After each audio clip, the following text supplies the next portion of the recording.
Hello and welcome, ladies and gentlemen, to episode 6 of Small Budget Business for Creatives. Thank you for being here with me. I'm so happy to be here. I know I've been a little sporadic with posting videos, but I have my hands in all kinds of different things, different projects that I'm working on. And that takes up a lot of time.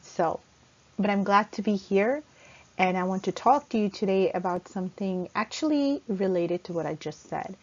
That is having your hands in a lot of different projects.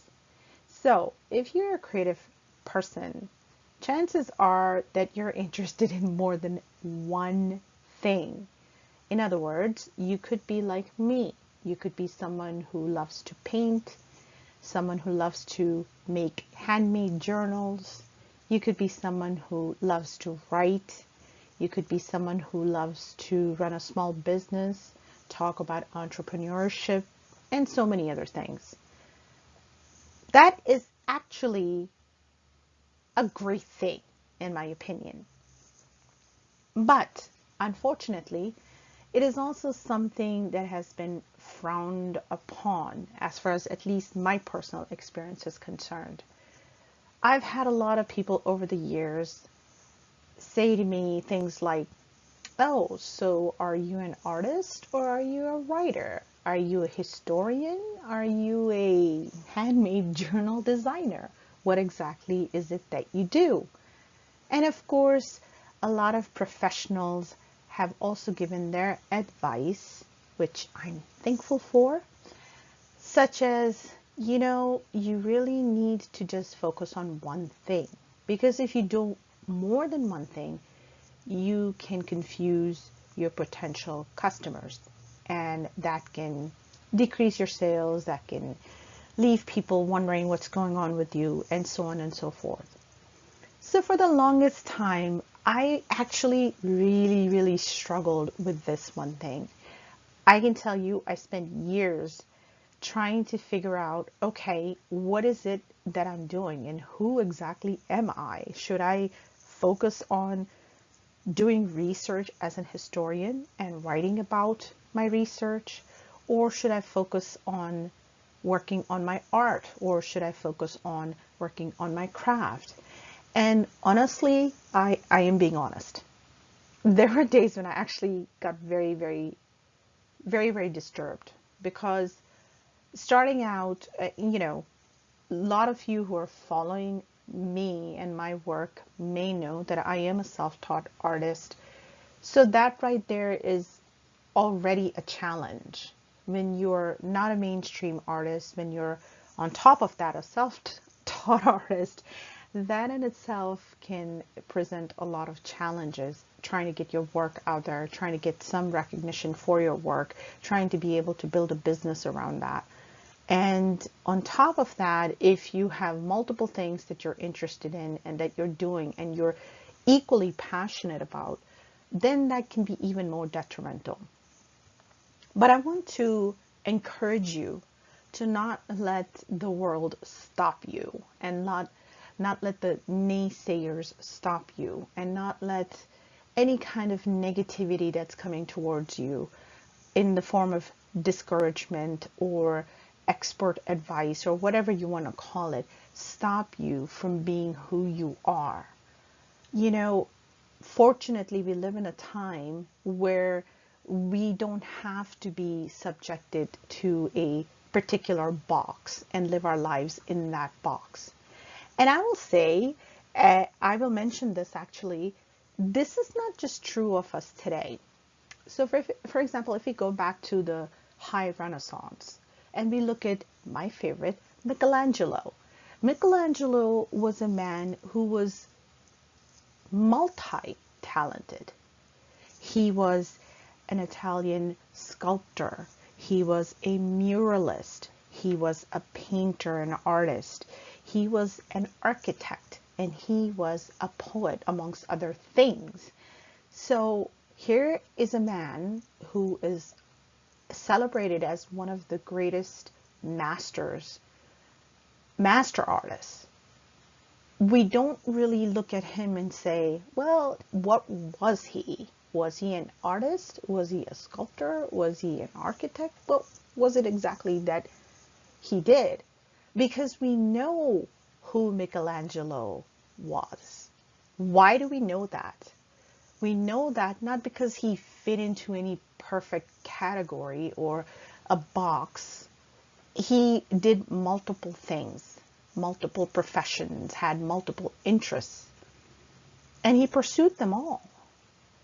So we sit here today and look at him and look at his works and admire his works, but there's no confusion in our minds as to who he was. We don't sit here and say, oh, was he really an architect? Was he really an artist?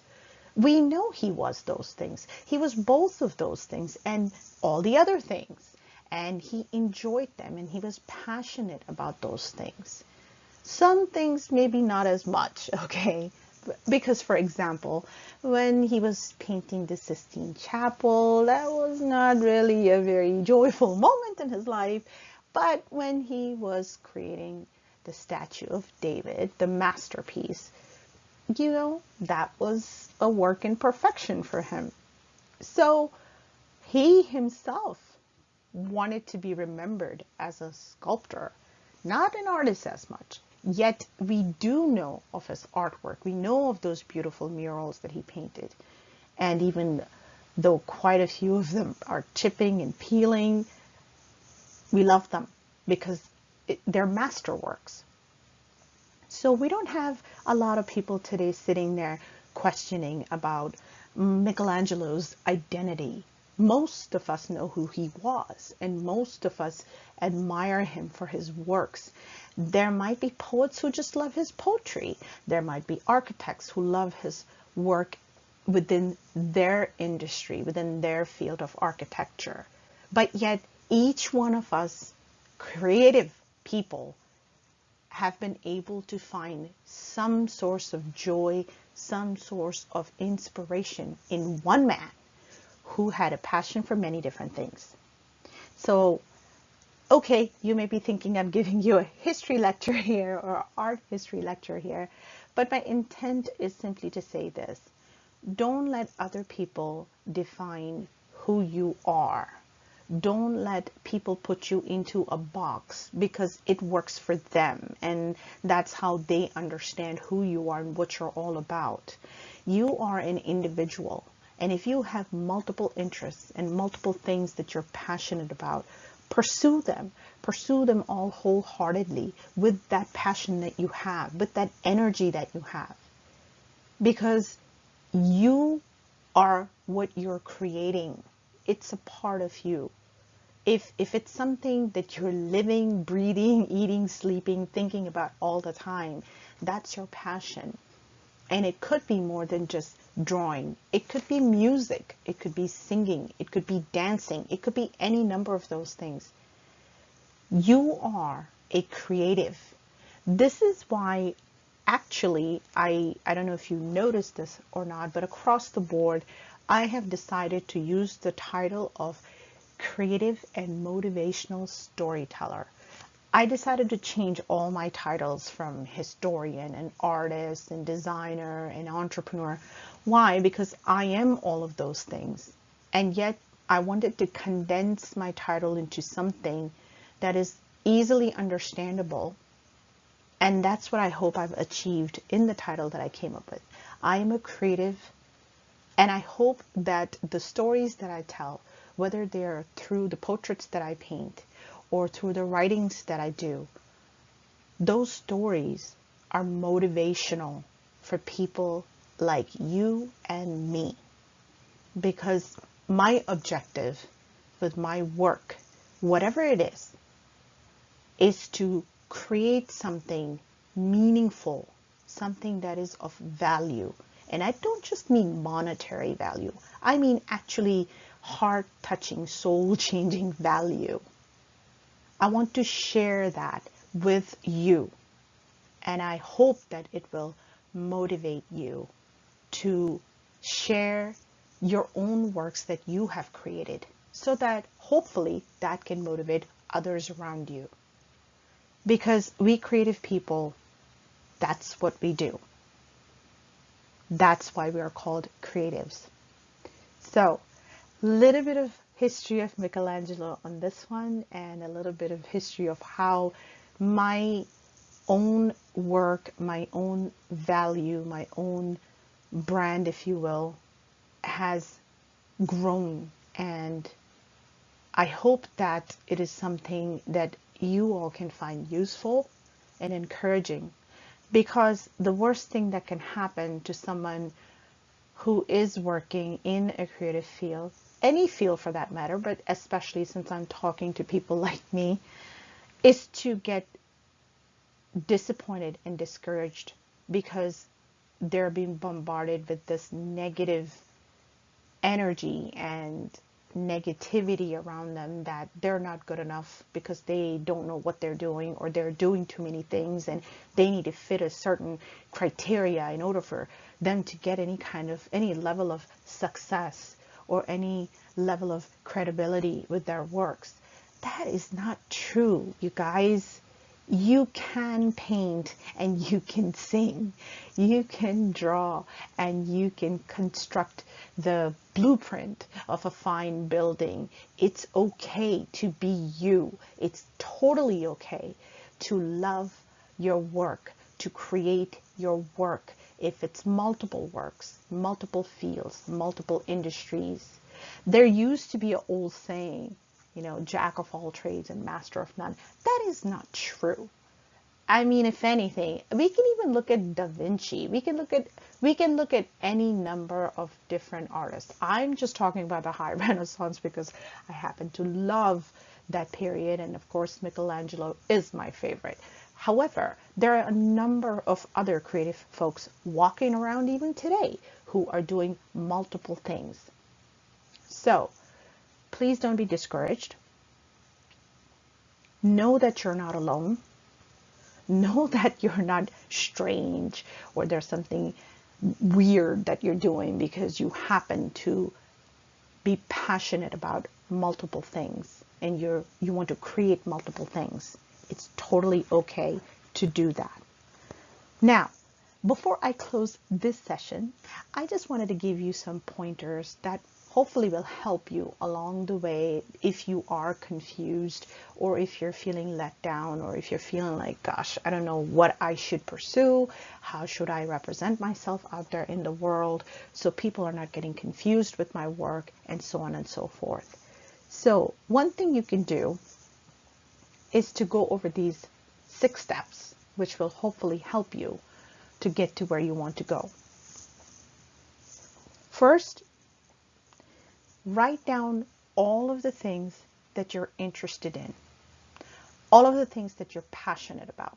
So for example, if you like to sing, if you like to paint, if you like to create journals, if you like to work on constructing Lego blocks into a big, huge city, whatever it is, whatever your creative passion is, list all of them down. Just list them all down. Random order, doesn't matter. It doesn't have to be perfect. This is just an exercise for you to get you to figure out what you're all about. Okay, second step, take a look at your list very carefully. Take a look at everything that you've listed and try to find some commonalities. Meaning, for example, I love history. I'm passionate about history. I also write. How is any of this related? What is the common factor here? Well, if you love history and you love to write, you can write about history, which is what I do. Similarly, if you love music and if you love to write, for example, you can write about music. If you love to sing, you can sing. You are enjoying similar things. You're blending them together to come up with a unique you. My art, for example, is related to history. I paint historical portraits. That's because it's a combination of my two passions, art and history. So try to look through your list and single out the things that stick out at you that you're absolutely passionate about, and try to figure out ways how you can combine your 2, 3, 4, whatever interests you have into something that's cohesive. It may or may not be the one thing, but try to find some common factors between your interests so you can kind of tie them together. Why am I saying this? It's not because you have to go and work in separate tandems. It's because you're trying to unify and come up with something that's recognizable as you, as your work, as your style, as your signature, as what you create. And this will help your audience to have a good sense of who you are and what you do. So there's no question. Okay. Next step, you can, again, try to streamline all of these things together, because in doing so, you're actually creating your brand. Okay. You're creating your brand. Your brand, by the way, is not some logo. It's not a shop. It's not a certain specific thing. It's you. Your brand is you. So what I have found is that a lot of times there's some misinformation out there, or people are talking about this and they're thinking, okay, when you talk about a brand, that means you have to have this beautiful logo and you have to have these colors coordinated and you have to have, articles and blog posts and whatnot that are just specific to a particular thing that you're doing, which is what helps to create your brand. That may be true to a certain extent. Absolutely. Yes, you do need to have a nice logo. You need to kind of have, coordinated colors that represent you and your work. But your brand ultimately is you. It is who you are. So if you're passionate about 4 different things, you have to find a way to incorporate those things together so they represent you, because you are your brand. If I walk into a store or meeting or presentation or whatever the case may be, I want people to recognize me as who I am. At this stage of my career, very few people come up to me and say, oh my gosh, I didn't know you could draw. Or, oh my gosh, you're a historian too?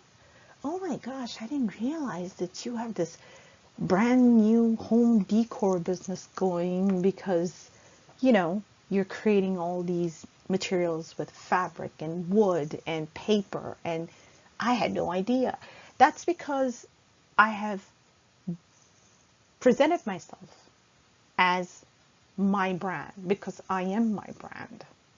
It's not just my art. It's not just my writings. It's me. All of that is me.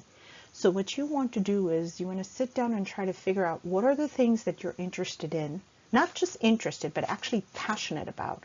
What are the things that you're passionate about that have commonalities that you can sew together around yourself, within yourself and outwardly, to show the world this is your brand. It's all a part of you. It is who you are. That is what you want to work on. Okay, so that goes into step 4 as well, which again is creating your brand around yourself and your interests, and I would say your passions. Number 5, once you have a good sense of what it is that your brand is, now go out there and promote yourself. Go out and promote yourself. How do you do that? Well, do what I'm doing. Open up a YouTube channel and start talking about yourself. Not about yourself as in, oh, I'm this great person kind of a way, in an arrogant kind of a way, but in a sense of introducing yourself to people who may be interested in what you are offering. And of course, you always want to offer them something of value. your business, the work that you do, ultimately must provide some sort of value to the person. If I'm making this video and you find no value in it, it's a waste. It's a complete waste. So I need to be talking about something that is going to help you, that is going to benefit you. And this is very true, especially when you're starting out. Don't be so focused. And I know, guys, I know this is difficult because, you know, there are bills to be paid. I get that. Oh my gosh, I get that. But you cannot be focused on that. Your focus needs to be on building your brand. And you do that by providing people value, whether it is informational value, whether it is entertainment as value, whether it is just, you have to do that. And if it's really in your heart, you will do that and you will enjoy doing that and you will not have to think about it because it'll come naturally to you. So don't restrict that. Don't restrict those feelings. If you're out there and you feel you have a heart to help somebody, then by all means pursue that. Okay. And while I'm at it, I will mention the next step, which is number 6. It is very important to understand and remember, which I know it is difficult for all of us, because let's face it, there is a lot of competition out there. And there is a lot of people out there. We've got so many social media platforms. We've got news. We've got magazines. We've got all kinds of things. But you must remember, your brand is your brand. And it may take you some time to find the people who are interested in what you do. But find you they will, if you continue to put yourself out there by providing value. Okay, very crucial. And remember, you're not going to be loved by everyone in the world. Okay, we would all love to be loved by everyone, but the fact of the matter is, you're not going to be loved. You're not going to be accepted. You're not going to be desired and wanted and chased after by every single person on this earth. But you don't need every single person in this earth. When I started this YouTube channel, I think I had 4 subscribers for, I don't know, 5 years or something. I can't even remember the numbers. But that's because I wasn't doing anything with it. I actually started the YouTube channel because I thought I had to create an account to come in and watch the videos. This is that far, not that long ago. So I created the channel, but I wasn't doing anything with it. And then little by little, I decided, okay, I'm just going to go ahead and start posting some of my work. And this is even trickier for me because I am an introvert, like the queen of introverts. Okay, do not like being in front of the camera, do not like, pictures, and it's not me. I'm perfectly comfortable being in my own corner and not having all that spotlight on me. But I realized that I do have something to offer people. And if you look at, I checked my YouTube channel today before I started making this audio video of mine, and as of right now, there are 245 subscribers to my channel. Now, that may not be a huge amount for others who have 40,000, 50,000 people following them around, and that's okay. I'm perfectly fine with that because I am so grateful for the 245 people that are following me. I am under no compulsion that, I need to have a certain amount of followers. If I only have one person following me and they're following me faithfully and they are looking at my work and they're commenting on my work and they're, giving me some encouragement just by telling me, hey, enjoyed the video. Can you post something? Can you answer this question? Can you give some that is fabulous. That is fabulous because that is the purpose of what I'm doing here.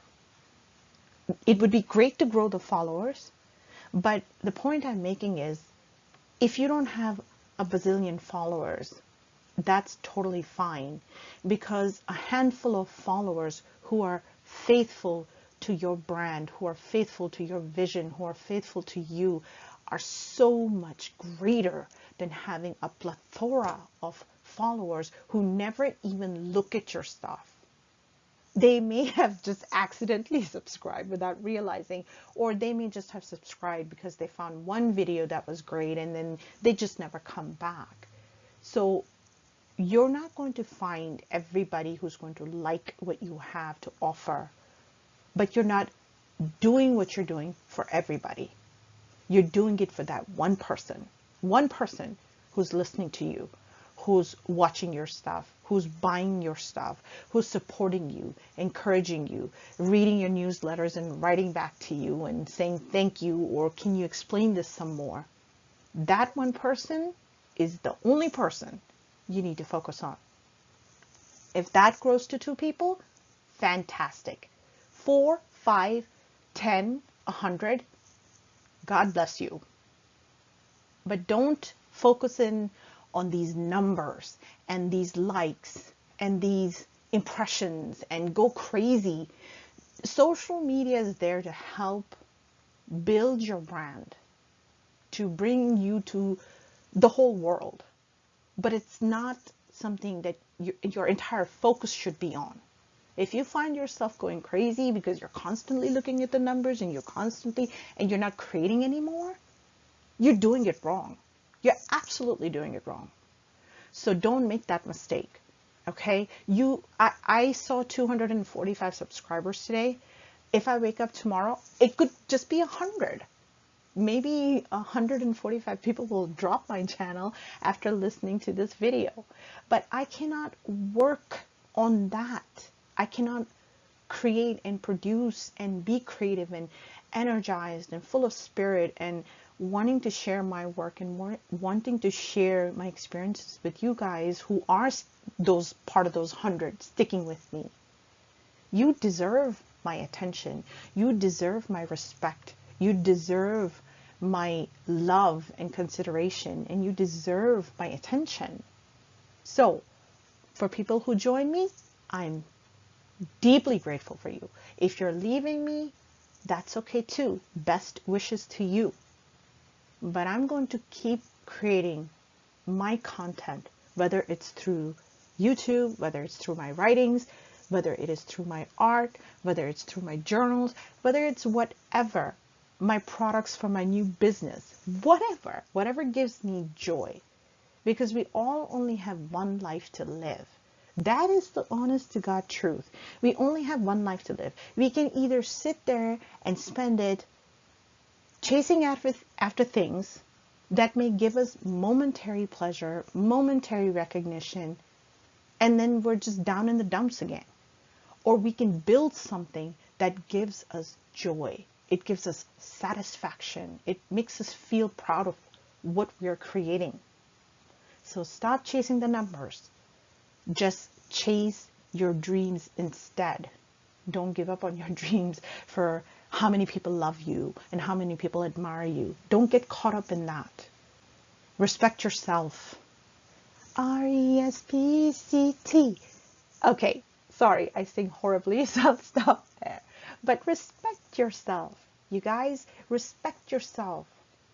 Don't wait for somebody else to come and give you that respect or love or consideration. If you get it, thank God. But don't be dependent on that alone. Love yourself from within. Respect yourself from within. Believe in yourself when nobody else does. Because at the end of the day, if we're fortunate, we may have people in our lives who give us that support, and that is fantastic. But at the end of the day, it's you. It's you. You're the one who has to get up and do the work. You're the one who has to get up and create. You're the one who has to get up and face your fears and get out there and do it. So, love yourself. Respect yourself. Be kind to yourself. Guys, please be kind to yourself. We work like dogs, whether it is out there on the job, whether it is at home, whether it is wherever. Be kind to yourself. We're kind to others. Sometimes, unfortunately, there are those who are not, but most of us are kind to others, but we're not kind to ourselves. So be kind to yourself. Breathe and focus. Steady. Don't go after the numbers. They will go up and down, just like the stock market. Believe in yourself. Be steady. Create. Know who you are. And stick to the truth of who you are. Even if you don't get anyone coming and following you. Because I believe one day you will get there. You will achieve it. That goal of getting the recognition, of getting the money so you can pay your bills, of being able to say, yes, I'm here. So don't be faint of heart. Look over your list, see what you can come up with. If you have any questions, if I can help you with anything, if there's any suggestions, whatever, you know how to get a hold of me. And please do. I would love to hear your thoughts on this video. I know that I don't necessarily sit there and plan anything. So a lot of times, like my RESPECT song just popped up in my head. This is like totally unscripted. And so if I have said anything crazy, I'm sorry. But I hope that you will find something useful in this episode. Please communicate with me because I would love to hear from you guys. See how you're doing, what you're up to, what are you creating. Send me some pictures of your projects. Show me what you're doing. I would love to see that. Let's start sharing each other's work. Let's start supporting each other. Don't just come on YouTube and watch a video and go on about your business. If you're following somebody, if you're watching their videos, if you're listening to them, if they're giving you any kind of inspiration, encouragement, whatever, drop in 2 words. Thank you. Okay, we can even shorten that. Say thanks, and share your stuff. I would love to see what my creative fellows are doing out there because you guys inspire me. I've seen such awesome art and craft projects and writings that just are soul touching. That is what I call value. You are providing value to me because you're touching my heart with your creativity. Then that's just beautiful. So please let me know if you're enjoying these kinds of videos, if I should continue to make them, or if you prefer something else. Let me know your thoughts. I would really appreciate it. Thank you so much for tuning in and being here with me, and I will see you next time. Until then, keep creating.